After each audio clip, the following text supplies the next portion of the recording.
Hey, fight fans. I wanted to give my prediction on Anderson Silva versus Chris Weidman, which is the main event for UFC 162 in Las Vegas, the July 4th weekend. Now, Chris Weidman, there's been a lot of hype behind him. And I'm not saying this in a negative way. I think that much of it is well deserved. Chris Weidman's an excellent wrestler.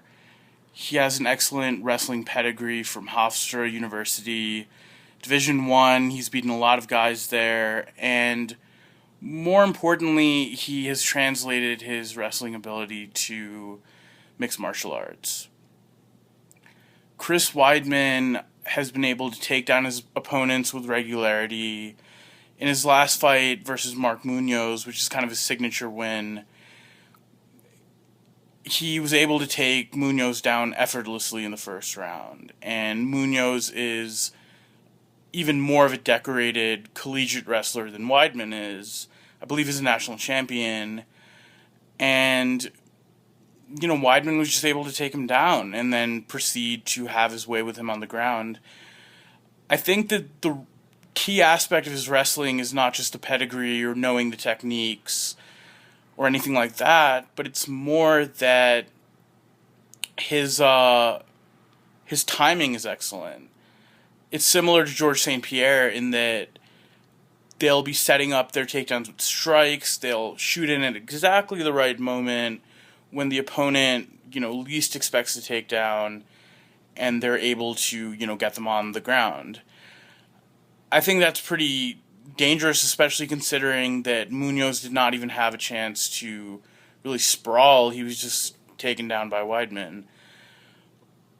Speaking of his grappling, after he had taken down Munoz, he showed his sort of natural ability on the ground. He only had a few months, I think, or maybe a year of Brazilian Jiu-Jitsu training, and had qualified to go to the Abu Dhabi Grappling Championships, which is the most prestigious no-gi competition. And, he held his own in his match. He lost, but for the limited experience he had, he did a great job. And, he's always threatening with chokes on the ground. Against Mark Munoz, he was doing this. He was going from guillotine chokes to Darce chokes, and an excellent positional grappler. Now, if you think about Chael Sonnen, who, granted is a different type of wrestler than Chris Weidman, stylistically, his big Achilles heel is being submitted. Chael Sonnen's been submitted several times, many times with triangles or arm bars. Weidman, however, has shown a greater proficiency in the grappling game. And this could be dangerous because if you can get Anderson Silva to the ground and not get submitted, if he is able to do that for 5 rounds, he could, in theory, win a 5-round decision or even potentially tap Anderson Silva, as crazy as that sounds. So, I think all of those factors, along with Weidman's, his physical stature, pose a lot of problems for Anderson Silva. Also, Chris Weidman's shown rapid improvement in his striking. He knocked Mark Munoz out in the second round after, that grappling clinic he put on him with a standing elbow while he had slipped another punch that Mark Munoz was throwing simultaneously. Regarding his physical stature, Chris Weidman is tall and rangy. His reach actually matches up with Anderson Silva. Silva's not going to have the advantage in that regard. And he's very quick and just physically imposing for a middleweight. It's as simple as that. So I think, this is a tough fight for Anderson Silva, and I think that it's not like other fights where it's like, this is the guy to beat, Anderson Silva, this is the guy to beat George St. Pierre, when the UFC or people are just hyping up the opponent to kind of create this good match on paper.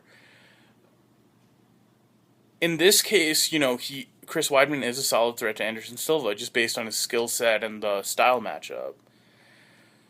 So, saying all of that, my prediction is still that Anderson Silva is going to retain his belt. I think that Anderson Silva can be taken down in this fight. He can be positionally controlled on the ground, and he can still win. I think it's very difficult to hold Anderson Silva down and inflict damage on the ground for 5 full rounds. I think that Anderson Silva will eventually be able to stay on his feet, get up from a takedown. I'm not sure when this is. It could be the first round, it could be the 5th round. And all he needs to do is land that one big shot. Chris Weidman's never lost. He's never been knocked out, obviously. But with Anderson Silva, there's a different level, there's a different standard. Because if you think about Chael Sonnen, he had never been knocked out until Anderson Silva threw that devastating knee to the body in the second fight and then finished him off with punches. He's got the pinpoint accuracy. He has a wealth of experience. He's 33-4, I believe. Weidman's 9-0. And on the ground, he might get taken down, but you don't see guys inflicting that much damage. He controls guys with his legs, in his guard. He is able to evade just punishment from elbows or punches. He slips stuff. And, he can hold his own on the ground and eventually get up. I think that first fight with Chael Sonnen, Anderson Silva was hurt. He had a rib injury, which I think contributed to the sort of lackadaisical feeling, the feeling you had of him being just lackadaisical out there. And granted, give Chael Sonnen credit. He was in his face the entire fight. He was outstriking him for parts of the fight. I think he surprised Anderson Silva with his crisp boxing. But Anderson Silva was still able to win that fight via, this amazing submission in the 5th round. I do think he would have finished the fight sooner without the injury. He did look, how would I say it? He looked like hampered by something. Like if you're, playing a sport and you twist your ankle or something like that, or you hurt your rib, or you pull a muscle, you can still play that sport, but you're maybe not going to do it to the full ability you have at the speed at which you would normally be performing. And in this case, Anderson Silva obviously had, a more serious injury than what I just said, but enough where he could still fight Chael Sonnen. So I think Anderson Silva's going to, do what he does, land a great shot. I don't think he's going to submit Chris Weidman. Weidman's shown too good of submission defense in his grappling competitions, and just has that natural affinity for grappling, is the way it is, where he understands where to be positionally.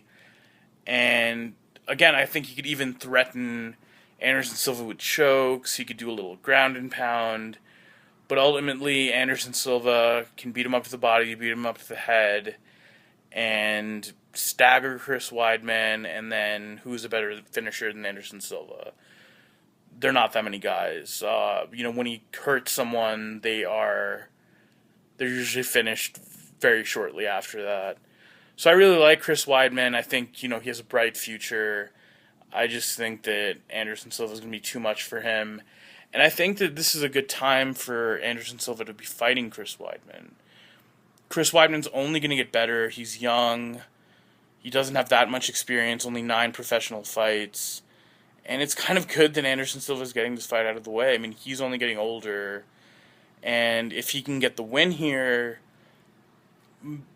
any of his other middleweight matchups are better stylistically than this matchup.